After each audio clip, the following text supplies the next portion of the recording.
Shalom. Shalom. Puji Tuhan, di bulan ini adalah bulan yang panjang, ada 5 minggu. Ya kebiasaannya kalau cuma 4 minggu semua segar, tapi bulan ini ada minggu terakhir, sepertinya tinggal sisa-sisa yang kita bawa. Haleluya. Mari Bapak Ibu penuhi sebelah kiri saya, sebelah kanan Bapak Ibu. Ya siang hari ini kita akan menikmati berkat yang luar biasa. Bapak Ibu, mari kita belajar sama-sama dalam firman Tuhan. Kita akan nanti membaca 2 ayat dalam firman Tuhan, baik dalam Perjanjian Lama maupun dalam Perjanjian Baru. Perjanjian Lama mari kita ambil di dalam Mazmur 145 ayat 18. Bapak Ibu, saya ajak kita bangkit berdiri. Kita akan baca bersama-sama 2 ayat ini. Dan yang ayat berikut Yakobus 4 ayat 8. 2 ayat kita akan baca. Ya, oke. Kita sudah dapat Mazmur 145 ayat 18. Mari kita serukan bersama-sama. 2, 3. Tuhan dekat pada setiap orang yang berseru kepadanya, pada setiap orang yang berseru kepadanya dalam kesetiaan. Kita lihat Yakub pasal yang keempat ayat 8. Yakub 4, 2, 3. Mendekatlah kepada Allah dan Ia akan mendekat kepadamu. Tahirkanlah tanganmu, hai kamu orang-orang berdosa, dan sucikanlah hatimu, hai kamu yang mendua hati. Sekali lagi dalam Yakobus 4 ayat 8, 2, 3. Mendekatlah kepada Allah dan Ia akan mendekat kepadamu. Tahirkanlah tanganmu, hai kamu orang-orang berdosa, dan sucikanlah hatimu, hai kamu yang mendua hati. Puji Tuhan, silakan duduk. Kekasih-kekasih dalam Yesus Kristus, mari Bapak Ibu dengarkanlah seruan kebenaran Allah dengan baik-baik, supaya kita tidak terjebak dengan keadaan-keadaan yang ada. Sebab gereja terus menuntun kita kepada pengharapan-pengharapan yang pasti. Gereja tidak pernah mengomongi kita, yang penting kita bergereja, yang penting Bapak Ibu harus hadir. Tetapi apa hadirnya kalau kita tidak membawa buah-buah ibadah yang sungguh-sungguh ketika kita datang kepada Tuhan? Nah Bapak Ibu, di sini kita lihat bahwa firman Allah yang kami sampaikan dari 2 ayat ini, saya coba angkat sebuah topik, hidup yang dekat dengan Tuhan. Haleluya. Saudara mau hidup dekat dengan Tuhan? Haleluya. Nah bagaimana kita mau hidup dekat dengan Tuhan? Dan apa sih kita dapati ketika kita dekat dengan Tuhan?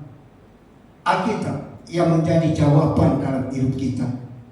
Ketika Allah berbicara kepada kita, saya percaya sekalipun kita ada keraguan-raguan, sekalipun kita belum percaya betul terhadap perkataan Yesus, tetapi Tuhan tahu kedalaman hati kita, Tuhan tahu kemampuan kita, dan Tuhan tahu perjalanan hidup kita, mau arah kemana hidup kita.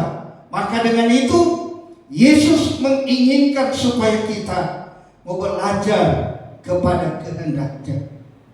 Nah kekasih dalam Yesus Kristus, sekali lagi firman Allah dalam Mazmur 18 ini 145 ayat 18, Tuhan dekat pada setiap orang yang berseru kepadanya, pada setiap orang yang berseru kepadanya dalam kesetiaan. ditopang oleh Yakub, bahwa dia bilang orang yang dekat kepada Tuhan, dia akan mendekati. Makanya ketika Tuhan mendekati setiap orang yang telah dipanggil, dipilih olehnya, perlu ada pentahiran. Hidup kita, saya percaya, sejak lahir dari nenek moyang kita, sejak lahir dari opa oma kita, dari keturunan sampai kita ini, sampai anak cucu kita ini, sudah tentu di belahan timur, di Asia kecil ini, kita sebagai orang yang ada di Indonesia, warga Indonesia, jelas dulu belum tahu siapa Tuhan.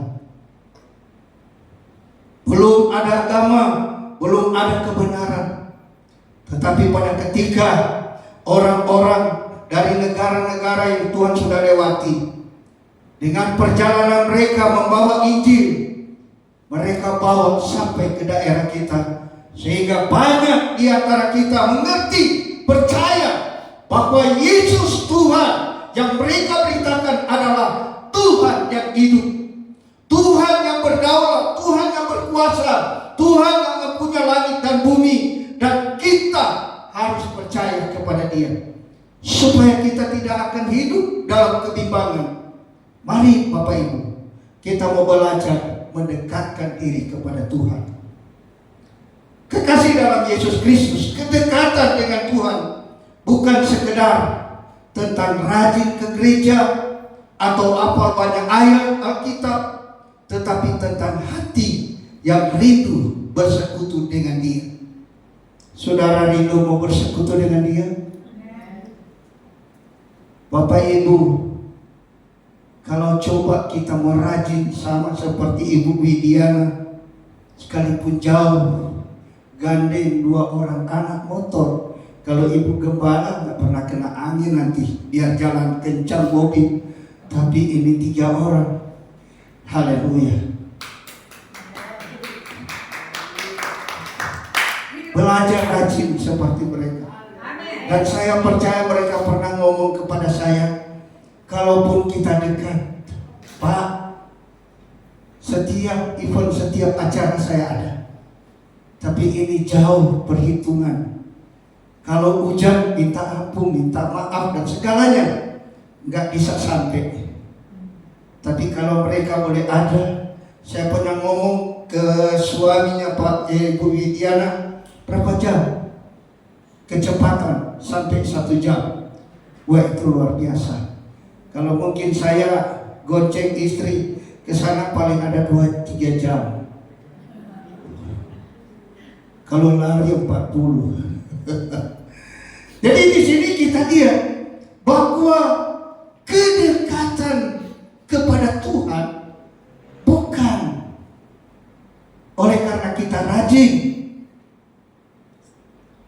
kita banyak menghafal ayat firman Tuhan, tetapi di sini kita garis bawahi, tetapi tentang hati yang rindu bersekutu dengan Dia. Kalau kita ingin ketemu kekasih kita,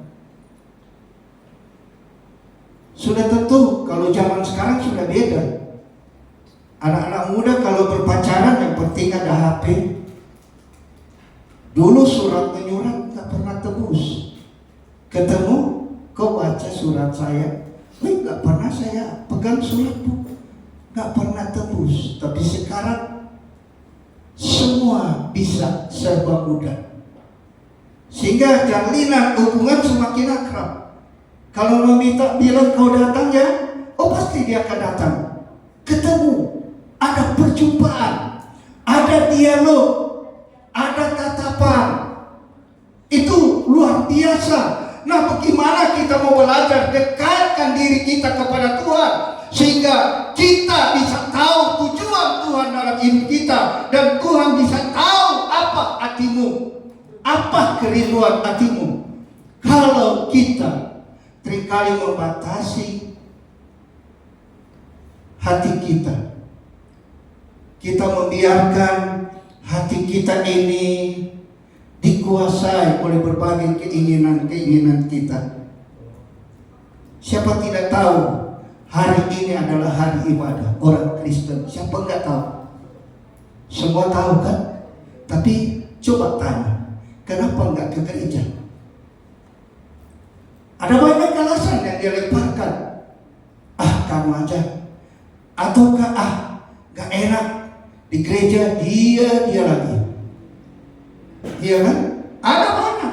Tapi saya mau ajarkan Bapak Ibu, ya anak-anak muda, anak sekolah minggu, mari kita perhatikan baik-baik suara firman Allah, bahwa ketika kita pegang perintah Tuhan dan lakukan apa kehendaknya, maka hidup kita tidak hidup sia-sia. Hidup kita adalah hidup dilimpahkan berkat, dan masa depan kita selalu cerah. Ke depan kita tidak pernah kita jumpai dan tidak pernah berkata, kok susah? Kenapa sih susah? Karena kita terlalu menjaga jarak dengan Tuhan. Tapi di sini Bapak Ibu, mari kita belajar bahwa untuk mendekatkan diri, biarlah benar-benar kita sebagai orang percaya meyakini bahwa Dia adalah Tuhan yang setia untuk menolong kita. Tanpa sadar, hubungan kita dengan Tuhan menjadi dingin dan formalitas belaka. Itu kadangkala bagi orang-orang yang seringkali membatasi kedekatannya dengan Tuhan. Makanya Bapak Ibu, kita lihat keadaan situasi masa sekarang. Alkitab sudah berbicara. Matius pasal 24 ayat 12. Dia bilang, dengan bertambah-tambahnya kedurhakaan di dunia ini, maka kasih orang mulai dingin, terjangan lama mulai tawar. Dan kita lihat, dia ini dalam Matius pasal yang ke-24 ayat 12, dingin. Jadi kalau hati kita ini, kasih kita sudah dingin, kasih kita sudah tawar, kita mau bikin apa lagi?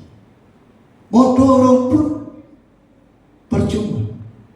Tidak ada gerakan dari dalam hati kita untuk datang mendekatkan diri kepada Tuhan.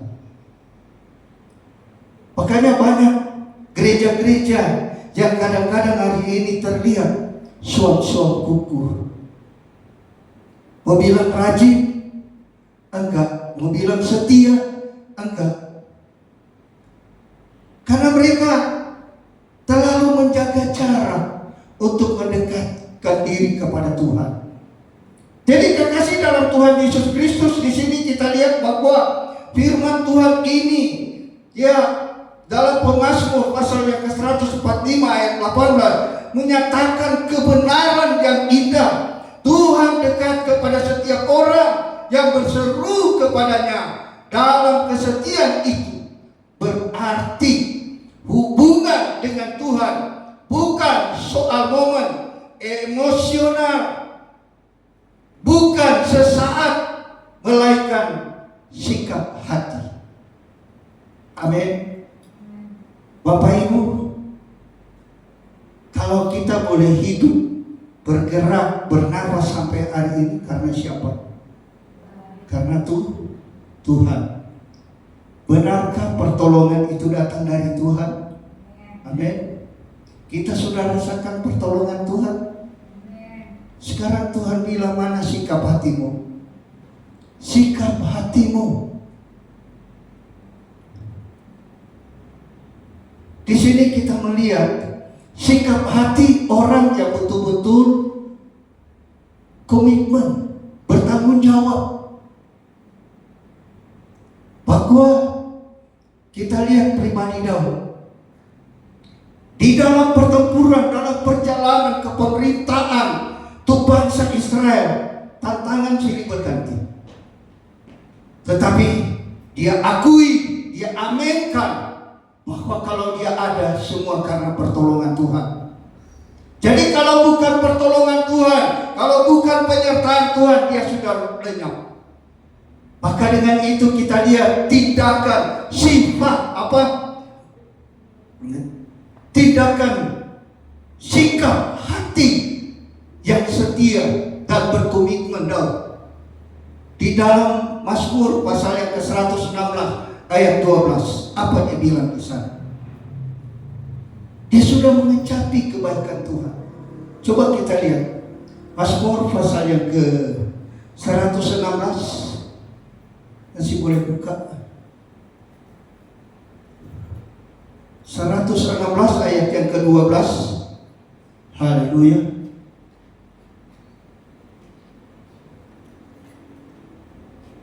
Oke, yang pegang. Kita baca apa komitmennya Raja Daud kepada Tuhan. Dia mengambil sikap hati yang baik kepada Tuhan. Dia bilang apa? Gak ada pegang sini. Coba tak tolong baca. Mazmur 116 ayat 12. Ya. Bagaimanakah akan kubalas kebajikan Tuhan kepadaku? Haleluya. Kebaikan dan kebajikan Tuhan kepada Daud.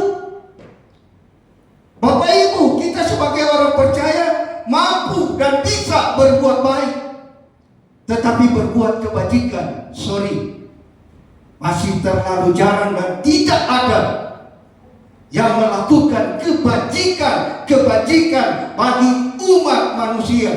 Tetapi Tuhan sudah tunjukkan sedalam-dalamnya kasihnya, kebajikannya kepada manusia. Yesus yang satu-satunya anak yang tunggal dikaruniakan, dihadiahkan kepada dunia, supaya barang siapa percaya kepadanya, dia akan selamat. Dan bukan hanya menyelamatkan, tetapi mengorbankan hidupnya demi mengasihi kita. Itu kebajikan. Tidak ada manusia yang berani karena cinta saya, sayang saya, dia rela mati demi untuk hidup saya. Tidak ada di sini.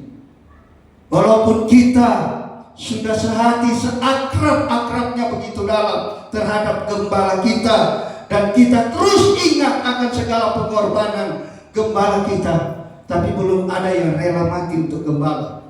Ada? Luar biasa kan? Kita taruhkan kasih yang begitu dalam.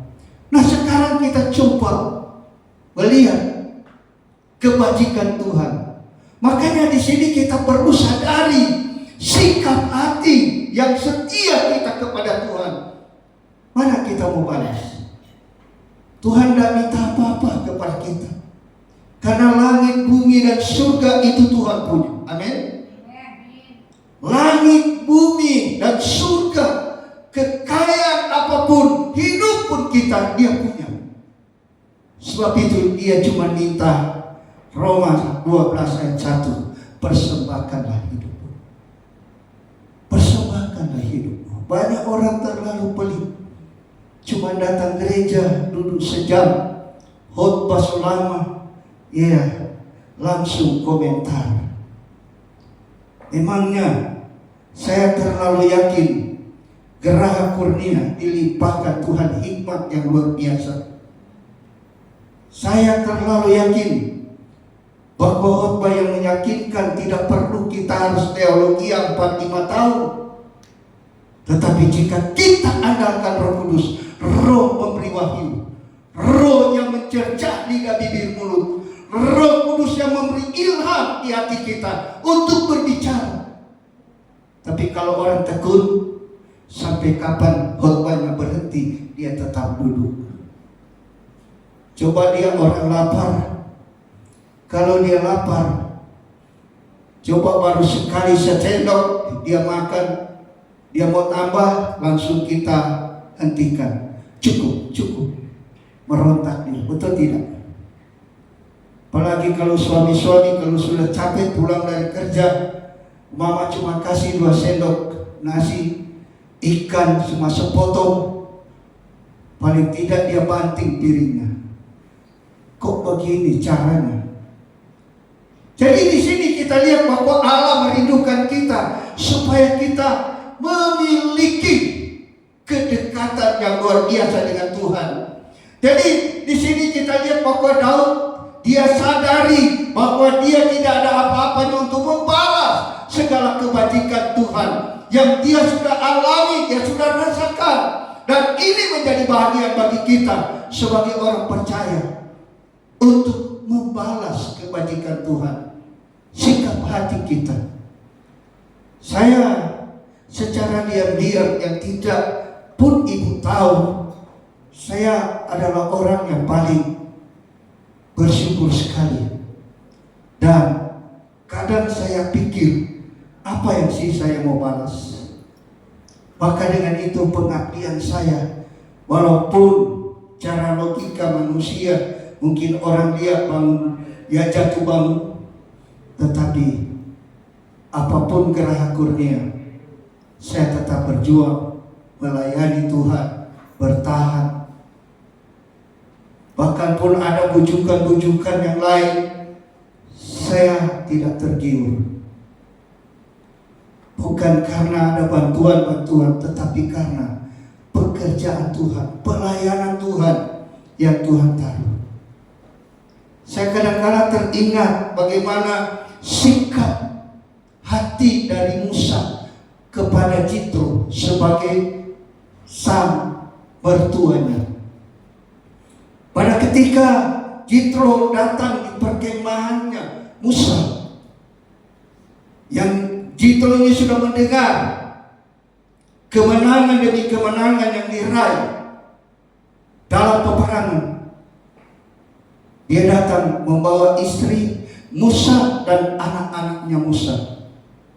Tetapi di sini kita lihat, pada ketika dia suruh, ada seorang yang dia jumpai. Dia tanya di mana tempatnya Musa. Dia berkemah di mana? Akhirnya orang ini datang, disuruh coba beritahukan bahwa Jitro dan istri dan anak-anak Musa ada di sini. Akhirnya Musa dia keluar dan dia cari. Ini kita lihat, kita perhatikan baik-baik suasana hati atau sikap hati Musa. Yang dia jumpai, dia salam semua, tapi yang dia cium cuma Jitro, mertuanya. Kenapa? Kenapa dia tidak cium istrinya? Kenapa dia tidak cium anak-anaknya? Ini kita lihat sikap hati Musa. Dia ingat pengorbanan Jitro pada ketika dia lari dari Mesir menuju ke Jitro. Jitro sudah tolong dia, Jitro sudah hidupkan dia. Dan dengan permintaan Musa kepada Jitro, dia akan kembali lewat utusan Tuhan untuk menghantar umat Israel. Maka istri dan anak-anak ditinggalkan kepada Jitro. Itu sikap hatinya. Dia ingat orang yang sudah membantu, dia ingat orang yang sudah menolong. Nah, bagaimana kita dengan Tuhan? Apa yang kita mau balas kepada Tuhan? Sementara Tuhan tidak minta apa-apa. Tuhan cuma minta hidupmu yang sudah dibayar lunas. Di dalam 1 Korintus pasal 6 ayat yang ke-20, kita harus persembahkan dia untuk memuji dia. Duduk 2 jam cukup, kita nyanyi pujian. Walaupun seringkali terasa dingin, tetapi saya percaya bahwa ibadah kita adalah ibadah yang berkenan kepada Tuhan. Makanya Bapak Ibu kekasih dalam Tuhan kita Yesus Kristus, kedekatan dengan Tuhan membentuk karakter. Saudara mau dibentuk karakter? Bentuk sifat kita, karakter kita. Kalau mau berbicara tentang karakter kita, ada yang rajin, ada yang malas, ada yang pemarah, ada suka membenci, ada suka pokoknya karakter-karakter buruk ada dalam hidup kita. Tetapi kedekatan dengan Tuhan membentuk karakter kita, baik. Itu tujuan gereja. Itu tujuan Bapak Ibu, mendekatkan diri kepada Tuhan. Supaya yang tadinya hidup rohani kita kelihatan kelap-kelip. Tetapi ketika pendekatan kita kepada Tuhan, maka Tuhan akan berikan terang yang ajaib, terang yang penuh, sehingga orang bisa melihat cahaya-cahaya orang yang beriman. Bercahaya dari mana? Bukan dari pakaian, bukan dari sepatu baru, bukan dari HP baru, tetapi dari wajah, dari tutur katamu, dari sikap karaktermu. Itu akan memancarkan terang kebenaran. Ada perubahan, sehingga yang lama sudah dikuburkan, yang baru kita kembali. Orang tahu kita di setiap hari Minggu gereja, di setiap ada ya hari Selasa ada konser, hari Jumat ada doa puasa. Tapi kalau lihat di luar, aduh, orang bilang kok setan kalah. Kadang-kadang setan tunduk kepada kita. Kalaupun kita punya rambut ya langsung berdiri tegak kalau marah, itu luar biasa. Jadi kekasih dalam Yesus Kristus, hubungan yang dekat dengan Tuhan bukan hanya membuat kita tahu banyak tentang Dia, tetapi mengubah kita dari dalam. Contoh, kita lihat kehidupan daripada Daud. Dia adalah seorang pahlawan yang luar biasa. Dia adalah seorang hamba yang dipilih oleh Tuhan. Daud menunjukkan karakter yang luar biasa. Ia tidak membalas kejahatan Saul meskipun punya kesempatan. Jadi itu roh yang ada, pengurapan yang ada. Saul dan Daud sama-sama diurapi. Tetapi Saul, dia adalah seorang yang tidak taat, karena tidak mau berubah dan sering jauh dengan Tuhan, tidak mau memelihara kedekatan dengan Tuhan. Sehingga dalam kepemerintahannya, dalam pengurapan Tuhan, ada kemungkinan 2 tahun lebih dia berjalan dengan pengurapan Tuhan. Selebih dari itu, yang dia jalani adalah kedagingan, adalah emosional, adalah kemauannya sendiri. Dia sudah ditolak oleh Tuhan. Tetapi di sini kita lihat, pada ketika Daud selalu mendekatkan diri kepada Tuhan, maka ada perubahan yang luar biasa. Sekalipun Saul mendendam dia, berniat untuk membunuh Daud, tetapi Daud sekalipun sudah ada kesempatan, bukan cuma 1 kali kesempatan, 2 kali kesempatan untuk dia tumbang, untuk dia bunuh, tetapi dia tidak mau menyentuh orang yang diurapi. Nah, bagaimana dengan kita sebagai anak-anak Tuhan? Jangan kita terlalu banyak berbicara tentang Roh Kudus, sementara kita tidak sadari bahwa hidup kita sedang dituntun oleh Roh Kudus. Tetapi ada penolakan-penolakan. Dan akhir dari penolakan, Alkitab bilang, kita dipanggil dan memulaikan dalam pekerjaan Roh Kudus, dan akhir kita menyudahkan semua dengan kedagingan. Jangan sampai itu terjadi. Ingat bahwa kita adalah orang gereja. Ingat bahwa kita adalah anak-anak Tuhan. Ingat kita adalah orang-orangnya Tuhan. Jangan permalukan perjalanan kita. Sadarlah kita bahwa kita memang ada manusia. Manusia yang punya keterbatasan untuk bertindak dan selanjutnya. Tetapi jika kita mau belajar ada perubahan, mari belajar dekat dengan Tuhan. Belajar dekat dengan Tuhan. Saya cuma berikan contoh Bapak Ibu. Kita semua pasti tahu berdoa. Amin. Kita pasti semua tahu berdoa. Dan di dalam doa kadang-kala ketika kita sadari kita sudah bersalah kepada Tuhan. Makanya kita minta Tuhan, ampuni kami Tuhan, dan ajarkanlah kami untuk berjalan sesuai kehendak-Mu. Ajar kami Tuhan mau taat, ajar kami mau setia kepada Tuhan.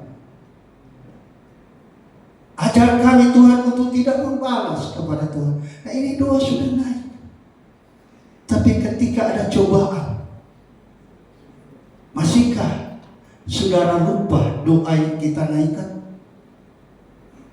Saya tidak membalas. Saya tidak membalas. Berdoa, Tuhan jadikanlah kami orang yang rohani, orang yang dewasa rohani. Dan ketika ada cobaan, situ akan menguji kita. Mana rohanimu? Mana kedewasaanmu? Akan terlihat dari karaktermu bahwa pendekatanmu kepada Tuhan. Makanya mari Bapak Ibu, saya tahu bahwa kita semua tidak mampu untuk melakukan apa yang diinginkan oleh Tuhan. Satu hal, mari kita buka hati. Ku buka hati untuk Roh-Mu Tuhan. Ku buka hati menyembah-Mu Yesus. Jamahlah kami, penuhi kami dengan kuasa Allah Maha Tinggi. Amin. Kita minta kekuatan Roh Kudus. Saya pasti Roh Kudus ini akan membawa kita, memampukan kita, memberi kita kekuatan, dan terus mengarahkan mata rohani kita kepada perkara-perkara surga. Inilah yang Tuhan ingatkan kepada kita di dalam pendekatan kita kepada Tuhan. Mari Bapak Ibu, biar kita selalu lebih taat, lebih setia kepada Tuhan. Karena di dalam firman Tuhan, dalam kitab Yakub, mendekatlah kepada Allah dan Ia akan mendekat kepadamu. Betapa dahsyat dan luar biasa kalau Allah mendekat kepada kita. Kalau kita menjadikan Allah itu Bapa kita, dan Bapa kita yang ada di surga menjadikan anak bagi kita semua, betapa dahsyat. Saya mau tanya, kalau Ibu Juliana ini ada gambar, kalau dia menangis kira-kira tambah cubit atau ambil rotan langsung dipukul? Ada?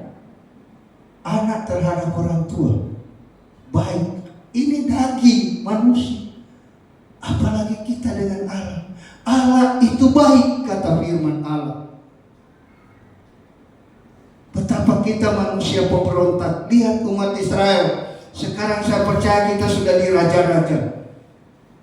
Perjalanan umat Israel pontang-panting, jatuh bangun, tetapi Tuhan tidak pernah biarkan. Sekalipun rancangan Tuhan untuk memusnahkan, akhirnya diredakan oleh doa-doa orang Israel. Akhirnya dunia mulai sadar hari-hari ini dengan adanya Iran dan Israel bertempur. Semua orang mulai serukan di media. Dia mulai katakan, jangan sentuh biji mata Allah. Umat Israel ini adalah umat pilihan Tuhan. Jangan kamu ngapa-ngapain. Barang siapa mengutuki orang Israel akan dikutuki. Mulai keluar semua. Mulai keluar. Tapi saya tidak tergiur hal-hal itu, karena saya tahu Allah punya rencana bagi mereka. Tetapi hari-hari ini Allah sedang memulihkan kita. Allah sedang pedulikan kita. Mari batas kepedulian Allah sampai kepada Tuhan Yesus datang di awan-awan. Sadar Bapak Ibu, kalau Tuhan Yesus datang dengan bunyinya terompet, nafiri Tuhan yang besar, Dia datang ketika kita jauh dengan Dia, ketika kita tidak membenahi iman kita, ketika kita tidak maju terus. dengan kuat kuasanya Tuhan, maka sampai di situ. Karena Allah akan kembali mempedulikan Israel, meyakinkan siapa Mesias yang nenek moyang mereka salibkan. Sampai sekarang mereka nantikan Mesias akan datang untuk menyelesaikan persoalan Israel. Amerika coba turun tangan, tetapi nggak pernah tuntas. Dan dari banyak bangsa-bangsa coba mengendalikan Israel, tetapi tidak bisa, karena ada yang mereka nantikan. Dan satu kali kelak dengan perundingan 17 negara akan terjadi untuk merundingkan siapa orang yang nomor satu di dunia ini yang akan menjadi kepala antikris. Dan dia akan nanti terpilih, dia akan berdiri sebagai presiden dunia. Dan akhirnya dia akan membelot, dia lari ke Yerusalem. Di sana dia akan berdiri dan mengaku bahwa inilah Mesias yang kamu nantikan. Mesias yang sudah disalibkan, dia adalah Mesias yang kalah. Itu yang namanya Mesias palsu. Ya, saya dengar tadi ya orang-orang yang pergi ke Israel, betul ya Ibu Gembala, di spanduk ada tulis Mesias palsu. Itu akan muncul di tengah-tengah kaum Israel. Mereka akan datang karena Mesias palsu akan muncul dengan membawa dana yang cukup luar biasa untuk menyelesaikan persoalan mereka. Apa persoalan dari Israel ini? Mereka akan mengejar Ka'bah yang sudah dibangun di bawah tanah, tinggal tindis. Tidak tindis. Ya, tinggal pencet tombol.